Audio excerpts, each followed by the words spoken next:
A very good morning dear student. Today we will discuss interpretation of NMR spectra. इसके पहले दो lecture में discuss कर लिए हैं जो कि एक इंट्रोडक्शन और दूसरा केमिकल शिफ्ट। अब आज तीसरा लेक्चर है वो है इंटरप्रिटेशन। तो इंटरप्रिटेशन बहुत इंपॉर्टेंट है और एग्जाम में मैक्सिमम टाइम कोई भी एग्जाम्पल्स आकर के NMR स्पेक्ट्रा ड्रॉ करने आता है। तो इसमें मान लीजिए कोई एक एग्जाम्पल ले लेते हैं। हमने ले लिया एथेनॉल। एथेनॉल का यदि हम फॉर्मूला अगर बनाते हैं, स्ट्रक्चर बनाते हैं तो CH3CH2OH। चूंकि इसमें 3 टाइप्स के प्रोटॉन है, 3 सेट्स हैं। सेट्स हम कैसे निकालते हैं तो उसके लिए देखिएगा कि जैसे मान लीजिए ये हाइड्रोजन है। अब इस हाइड्रोजन के नेबर में कोई दूसरे तरीके के प्रोटॉन्स हैं तो वो सेट अलग तरीके का हो गया। तो यहाँ पर ये इसको हमने मान लीजिए A दे दिया। अब हम आते हैं CH2। CH2 में देखिएगा कि इसके राइट साइड में भी प्रोटॉन है और इसके लेफ्ट साइड में भी प्रोटॉन है, मतलब दोनों तरफ प्रोटॉन्स हैं। तो ये इसका इन्वॉल्वमेंट अलग हो गया तो इसको हमने सेट B दे दिया। इसी प्रकार से अब हम यहाँ पर आते हैं CH3। इसका भी इन्वॉल्वमेंट बिल्कुल अलग है क्योंकि इसके यहाँ पे लेफ्ट साइड में तो कोई भी प्रोटॉन नहीं है, पर राइट साइड में यहाँ पर CH2 है। नेबरिंग प्रोटॉन की तरफ हमको फोकस करना होता है जब भी हम NMR के सिग्नल्स या पीक्स बनाते हैं। तो नेबरिंग प्रोटॉन हमने देख लिया। अब मान लीजिए कि एक पास्कल्स ट्रायंगल होता है। पास्कल्स ट्रायंगल से हम नंबर ऑफ पीक्स, उनकी स्प्लिटिंग, ये सारी चीजों को देखते हैं। तो मान लीजिए कि कोई भी मान लीजिए कोई कंपाउंड है उसमें नेबरिंग प्रोटॉन 0, जैसे टेट्रामेथाइलसिलेन में हमने देखा था। टेट्रामेथाइलसिलेन में सिलिकॉन होता है, इसके नेबरिंग में कोई प्रोटॉन नहीं होता। तो मान लीजिए कि उसमें नंबर ऑफ नेबरिंग प्रोटॉन 0 है। तो नेबरिंग प्रोटॉन को हम डिनोट कर रहे हैं N से। उसमें नंबर ऑफ सिग्नल्स जो होते हैं वो होता है N+1। जितने नेबरिंग ऑफ प्रोटॉन होंगे उससे +1 करके हम सिग्नल्स निकालते हैं। तो यहाँ पर चूंकि नंबर ऑफ नेबरिंग प्रोटॉन मान लीजिए सपोज करें कि 0 है, तो 0 है तो उसमें आपका सिग्नल्स कितना होगा, 1 सिग्नल होगा। और रिलेटिव इंटेंसिटी जो है वो होगी 1। रिलेटिव इंटेंसिटी से हम पीक्स की हाइट देख लेते हैं कि वो स्प्रेड होगा और उसकी किस तरीके से उसमें हाइट रहेगी। अब मान लीजिए कि नंबर ऑफ नेबरिंग प्रोटॉन मान लीजिए 1 है तो पीक्स कितने होंगे, +1 कर देंगे, N+1 तो 2 हो गए। रिलेटिव इंटेंसिटी यदि दोनों पीक की देखें तो यहाँ पर ये इस तरीके से 1:1, मतलब 2 पीक रहेंगे, दोनों सेम हाइट के रहेंगे। अभी इसके आगे भी और डिस्कस करना है हमको। फिर मान लीजिए नंबर ऑफ नेबरिंग प्रोटॉन मान लीजिए 2 है, सिग्नल्स आएंगे 3। अब इसकी रिलेटिव इंटेंसिटी निकालना है। तो देखिएगा पास्कल का ट्रायंगल बहुत अच्छा इसमें यहाँ पर ये समझाया हुआ है कि ये 1 है तो ये एज इट इज 1 होगा। फिर बीच का जो सिग्नल रहेगा इन दोनों को आपको ऐड करना है तो 1+1 कितना हो जाएगा, 2 हो जाएगा। और फिर लास्ट का जो सिग्नल रहेगा वो कैसा रहेगा, उसकी वैल्यू रहेगी 1। मीन्स जो रेशो आएगा, जो हाइट का रेशो आएगा वो कैसा आएगा, 1:2:1। मीन्स यदि सिंगल पीक है तो वो कुछ इस तरीके से आएगा। यदि 2 पीक है तो दोनों पीक रहेंगे पर कैसा रहेगा, वो सेम हाइट के रहेंगे। दोनों पीक रहेंगे, दोनों सेम हाइट के रहेंगे। 3 पीक्स यदि आपको बनाना है तो पहला छोटा आएगा, फिर उससे डबल हाइटेड रहेगा, फिर थर्ड फिर स्मॉल रहेगा। मीन्स फर्स्ट और थर्ड की हाइट सेम रहेगी पर जो बीच वाला रहेगा उसकी हाइट इन दोनों हाइट से डबल होगी। तो ये इस तरीके से स्प्लिटिंग होती है। फिर इसके बाद हम देखते चलते हैं, मान लीजिए 3 है तो नंबर ऑफ पीक्स 4 होंगे। अब 4 को यदि हमको रेशो निकालना उसकी हाइट का तो देखिए कुछ इस तरीके से बनेगा। ये जो 1 है उसको तो ऐसे टेस्ट करेंगे। फिर अब इन दोनों को ऐड करेंगे तो 2+1 तो कितना हो जाएगा, 3। फिर यहाँ पर देखिएगा 2+1 तो कितना हो जाएगा, 3। और फिर यहाँ पर 1 जो है वो एज इट इज रहेगा, मतलब 1:3:3:1, मतलब कुछ इस तरीके से रहेगा। यदि हमको 4 पीक्स बनाना है तो 1:3:3:2 और यहाँ पर हो जाएगा ये 1 और ये इस तरीके से यहाँ पर पीक्स जो है वो स्प्लिटिंग होगी। फिर ऐसे ही 4, 5 कितने भी आप कर सकते हैं। 4 है तो इसका 5 हो जाएगा, 5 है तो तो अब इसकी रिलेटिव इंटेंसिटी निकालिए। तो यहाँ पर ये 1, फिर 1 + 3 4 + 3 3 + 3 6, फिर 3 + 1 4, फिर यहाँ पर 1। तो यहाँ पर आ जाएगा 1:4:6:4:1, कुछ इस तरीके की पीक्स की स्प्लिटिंग होगी।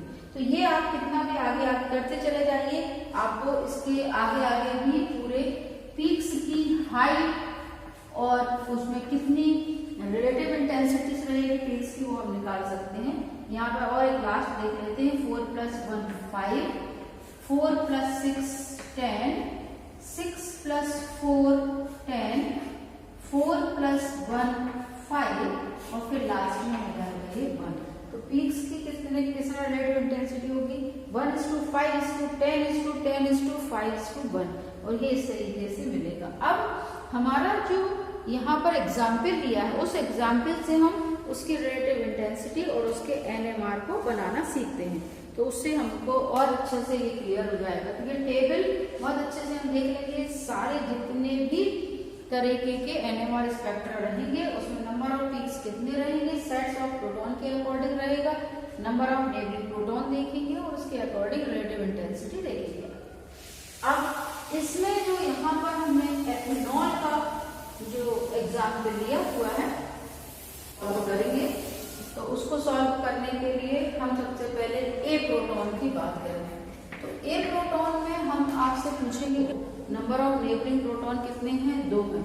तो यहाँ पर नंबर ऑफ नेबरिंग प्रोटॉन है 2, और नंबर ऑफ पीक्स कितने हो जाएंगे, यहाँ पर 3। नंबर ऑफ नेबरिंग प्रोटॉन है 2, तो यहाँ पर नंबर ऑफ पीक्स कितने हो जाएंगे, 3 हो जाएंगे।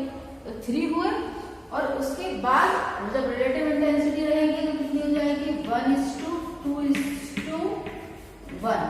तो यहाँ पर ए प्रोटॉन की हम जो बात कर रहे हैं OH, इसको हम बोलेंगे OH ग्रुप है, और यहाँ पर उसको A से डिनोट किया हुआ है। तो यहाँ पर 1:2:1। उसके बाद हम आते हैं CH2 पर।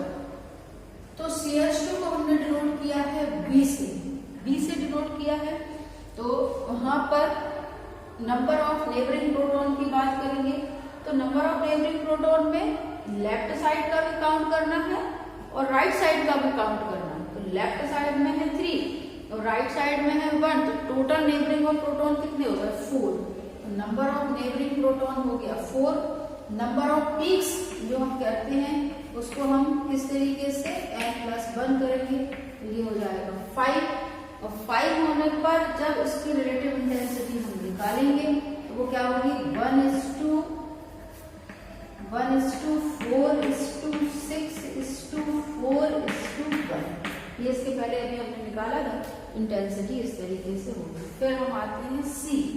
तो यहाँ पर जो B है उसको हमने इसके लिए कौन सा फ्रैक्शन लिया CH2, क्योंकि 3 अलग अलग तरीके के सेट हमको मिले हैं, क्योंकि इनकी इन्वॉल्वमेंट अलग अलग है। फिर यहाँ पर C जो है वो किसको डिनोट कर रहा है CH3 को।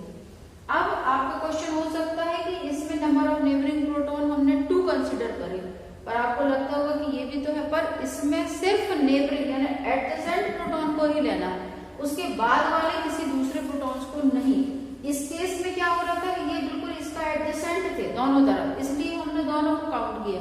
पर यहाँ पर CH3 है, तो इसमें हम OH को काउंट ना करके बल्कि 2 ही नेबरिंग प्रोटॉन लेंगे। तो CH3 के लिए नंबर ऑफ नेबरिंग प्रोटॉन है 2। नंबर ऑफ पीक्स यदि हम देखेंगे तो इसमें +1 कर देंगे, n+1 है इसका फॉर्मूला, तो 3। और इसका जो रिलेटिव इंटेंसिटी है वो 1:2:1 ये इंटेंसिटी होगी। ये इस तरीके से हमको पीक्स मिले। अब जब हम यहाँ पर ड्रॉ करेंगे और इसकी हम वो निकालेंगे, तो ये तो हमारा TMS का बन गया जो कि हमने रेफरेंस के लिए लिया हुआ है। अब हमको यहाँ पर 3 तरीके के अलग अलग प्रोटॉन्स के पीक्स मिले। अब आपको ये क्वेश्चन में आएगा कि शील्डेड कौन सा है और डीशील्डेड कौन सा है। तो यहाँ पर ये 3 अलग अलग तरीके के पीक है, पर इनको हम अप फील्ड में किनको बनाए और डाउन फील्ड में किनको बनाए। तो आप देखिएगा कि जो ऑक्सीजन है ये हाईली इलेक्ट्रोनेगेटिव है। हाईली इलेक्ट्रोनेगेटिव होने की वजह से ये ऑक्सीजन के साथ लगा हुआ हाइड्रोजन ये सबसे ज्यादा डीशील्डेड होगा। क्यों? क्योंकि ऑक्सीजन क्या करेगा, सारे इलेक्ट्रॉन्स को अपनी तरफ खींच लेगा, तो जो उससे लगा हुआ प्रोटॉन है वो सबसे ज्यादा डीशील्डेड है। डीशील्डेड है मतलब वो कहां पर आएगा, डाउन फील्ड में अपने पीक देगा। तो जो OH है ये सबसे ज्यादा डीशील्डेड है, और डीशील्डेड होने की वजह से ये यहाँ पर सबसे लो, मतलब यहाँ पर डाउन फील्ड जो है उस पर अपना पीक देगा। ये डीशील्डेड हो गया। फिर अब इस ऑक्सीजन का सबसे ज्यादा तो इफेक्ट आ रहा है इसी हाइड्रोजन पे, और उसके साथ लगा हुआ जो भी दूसरे प्रोटॉन है वो भी तो थोड़े थोड़े डीशील्डेड होंगे ना, कंपेरेटिवली कम होगा पर रहेगा तो फिर इसके बाद ये थोड़ा सा, ये सबसे ज्यादा डीशील्डेड थे उससे कम, और सबसे कम डीशील्डेड CH3 मतलब सबसे ज्यादा शील्डेड। तो शील्डेड है मतलब अप फील्ड में, तो जो भी पीक्स आएंगे तो CH3 के पीक्स आएंगे अप फील्ड पर, फिर बीच का और सबसे डाउन फील्ड पर OH का। तो अब बना देंगे हम, यहाँ पर हमको बनाना है CH3 का, वो क्या है 1:2:1। तो हम बनाते हैं, देखिए यहाँ से हमने बनाया 1:2:1, ये हमारा इसका बन गया CH3 का। डेल्टा की वैल्यू हमने इसके पहले निकालना सीखा है, तो उस डेल्टा वैल्यू पर ये पीक बन जाएगा। फिर हम आते हैं CH2 का पीक बनाने के लिए। उसकी पीक कितने हैं, 5 पीक्स हैं, 1:4:6:4:1। तो हम इसको बनाते हैं यहाँ पर 1:4:6:4:1। ये किसका बन गया, CH2 का, ये CH3 का, ये CH2 का। और लास्ट में बचता है यहाँ पर OH, जो कि अगेन 1:2:1 है। इसको फिर से हम 1:2:1, ये हमने इस तरीके से बनाया, ये हो गया हमारा OH। इस तरीके से यहाँ पर एथेनॉल का NMR बनेगा। शील्डिंग, रीशील्डिंग, कितनी स्प्लिटिंग है, किस तरीके से है, ऐसे और भी एग्जाम्पल हम नेक्स्ट लेक्चर में लेंगे। आई होप इसके कॉन्सेप्ट आपको क्लियर हुए होंगे। यदि कहीं पे भी कोई भी डाउट है आप उसको कमेंट सेक्शन पे लिख सकते हैं। Thanks for watching, subscribe my channel.